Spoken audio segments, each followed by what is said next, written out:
미국과 중국이 양자 컴퓨터 개발을 놓고 국가 차원의 치열한 경쟁을 벌이고 있습니다.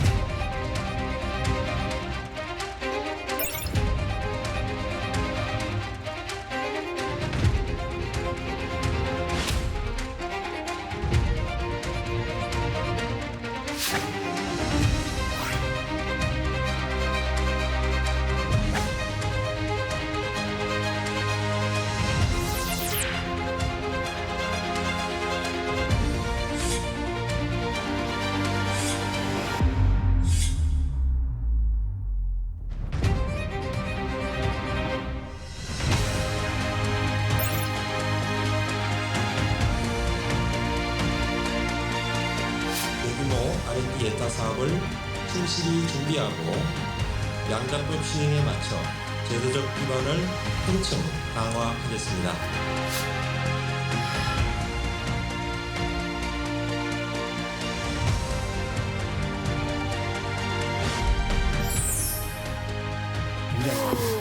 아이언맨 아크 리액터, 오, 무한동력, 뭐 딱 그런 것처럼 멋있어 보이네요. 점점 지금 미중의 그 기술 갈등이 점점 더 강해지는 것 같은 게 요즘에 막 딥시크라고 왜 맞아요. 챗 GPT에 대응해서 중국에서 또 발표해서 엄청 또 뜨거웠었잖아요. 큰 화제 됐어요. 그렇죠. 막 긴장하게.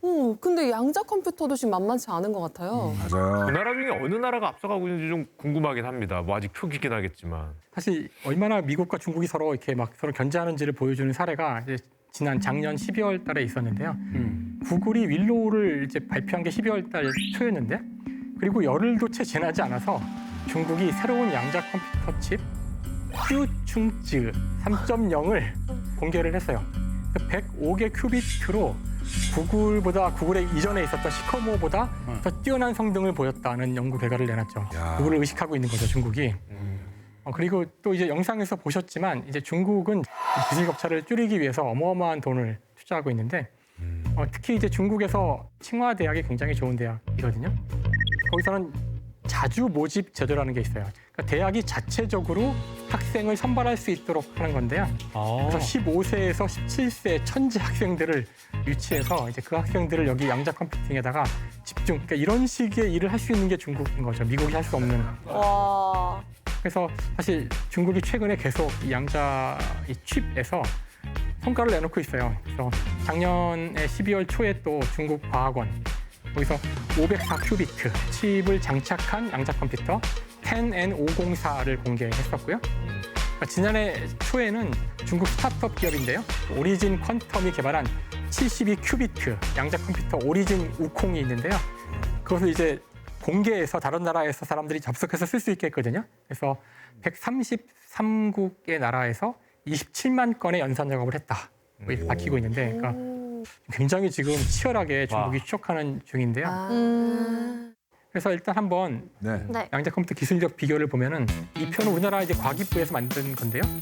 그러니까 미국이 100일 때 비교한 거죠. 그래서 야, 우리나라가 가만 있어봐. 그래도 출산율보다 높게 나왔네요. 예, 2.3이네. 안 보였어요. 예. 한국 있구나. 아니 쌤 그래도 2.3은 좀 너무하다는 생각이 드는 게 중간에 있는 나라들이 뭐 스위스, 네덜란드 경제 규모로만 봤을 때 우리보다 이렇게 크다고 얘기하기 힘들고 일본이 24.5면 우리도 저기 근처 어디엔간 좀 있어야 되지 않겠냐는 생각이 약간 드는데요. 오케이. 이것도 우리가 봐서 그래. 안 보면 2.3이 아니었던데. 봐서 2.3인 거야. 안 보면 2.3이 아니야. 괜히 관측했네. 우리 보지 않기로 하죠. 네. 관측 안 하는 걸로. 근데 사실 우리나라에서 양자 컴퓨터를 제대로 만들고 그걸 제어하고 하는 곳이 있을까요? 과연 몇 개 대학이나 몇 사람이 이거 하고 있을까요?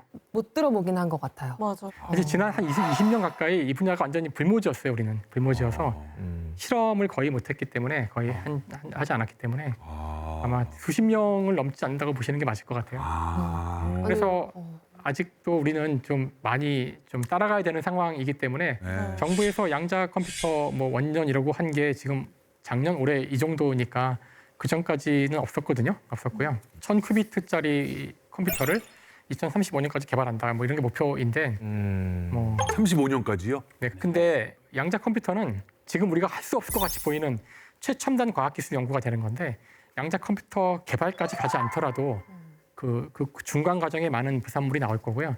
다음에 다른 나라가 먼저 개발을 했을 때 우리가 그것을 빠르게 이해하고 그걸 바로 도입하거나 사용하기 위해서라도 연구를 하고 있어야겠죠. 그 쌤, 이 양자 컴퓨터 아직 뭐 될지 안 될지 모르지만 만약에 상용화되면 우리 세상이 어떻게 변화될까요? 야, 그러니까 양자 컴퓨터가 진짜 만들어진다면 네.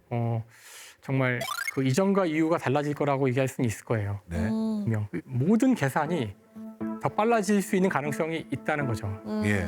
기상 예측하는데 많은 계산량이 필요했는데 이거는 양자 컴퓨터 쓰면 빨리 할 수 있으니까 더 멀리까지 예상할 수 있을 엄청나게 거고 올라가고. 뭐 주식도 얘기할 수 있을 거고 뭐 신약 개발도 계산으로 먼저 예측해 볼 수도 있을 거고 그다음에 특히 자율주행차 얘기를 많이 하는데 자율주행차도 어마어마한 데이터를 처리해서 실시간으로 가장 빠른 경로를 찾아주고 하는 그런 문제들을 언제나 푸는 건데 뭐 그런 게 굉장히 빨리 될 수 있다면 하지만 너무 많은 지나친 기대를 하는 건 좀 아직 아닌 것 같고 좀 더 많은 인내를 가지고 기다려야 한다 이런 말씀을 드리고 싶어요. 선생님, 그러면 뭐 지금 거의 다 끝난 것 같으니까 혹시 마지막으로 저희에게 해주실 수 있는 얘기가 어떤 게 있으실지. 아마 양자역학 얘기를 하면서 이걸 안 하면 또 약간 섭섭하기 때문에 마지막으로 제가 슈레딩거 고양이 역설 이야기를 하면서 마치려고 그러는데요. 그 많은 분들이 양자역학은 몰라도 슈레딩거 고양이는 아시는 경우가 있거든요. 알고 있습니다. 제가 들었었던 얘기 중에 가장 어처구니 없는 이론이었습니다. 그게 뭐야? 이러거든요. 그러니까 슈레딩거 고양이 역설은 이 원자가 0 또는 1 큐비트 하나 갖고 있어요. 0일 때는 아무 일도 안 일어나고 1이 되면 병을 깨뜨려요. 그 병에는 독약이 들어있는 그런 거예요. 그럼 고양이가 있으면 독약병이 깨지면 죽을 거고 안 깨지면 살아있겠죠. 네. 근데 양자역학은 큐비트라는 것은 0과 1을 동시에 가질 수가 있잖아요.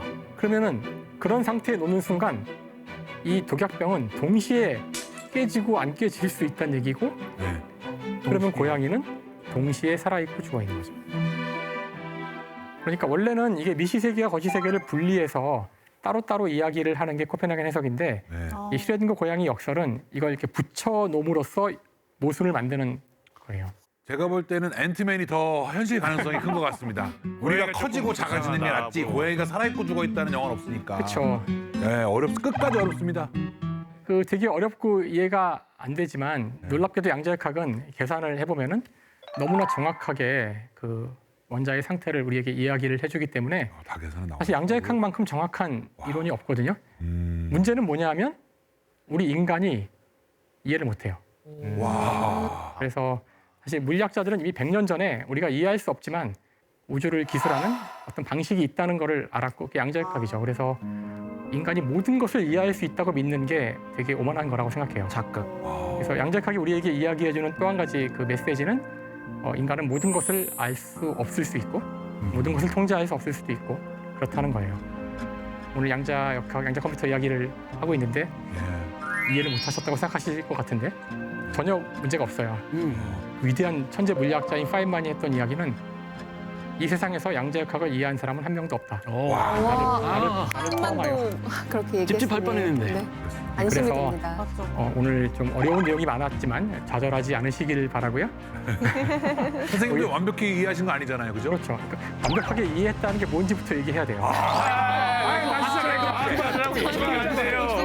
마무리해야 될 것 같습니다. 그래서 이제 완벽한 이해를 얻으시는 것도 중요하겠지만 오히려 이제 불확실한 미래를 어떻게 대비하고 만들어 갈 건지 그런 상상을 하시고 이제 가족과 지인들과 함께 행복하게 이야기하고 살아가는 그런 것도 좋지 않을까. 제 강연은 여기까지입니다. 네. 네.